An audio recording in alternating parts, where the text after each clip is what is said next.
പ്രേക്ഷകർ ഇപ്പോൾ കണ്ട ആ വൈറൽ വീഡിയോ പിറന്നത് ഒരു കല്യാണ വീട്ടിൽ നിന്നാണ്. ആ കല്യാണ വീട്ടിൽ തന്നെയാണ് നമ്മളുള്ളത്.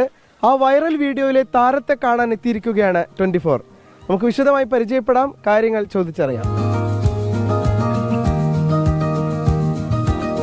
അപ്പോൾ ആ വൈറൽ താരത്തെ നമ്മൾ കണ്ടെത്തിയിരിക്കുകയാണ്. ലീലാമ്മ ജോണ അമ്മ. അതേ, നമുക്ക് കാണുമ്പോൾ തന്നെ ഒരുപാട് സന്തോഷം. എന്തായാലും നിങ്ങളുടെ ഡാൻസ് കണ്ട് ഞെട്ടിത്തെരിച്ചിരിക്കുകയാണ്. ഞാൻ മാത്രം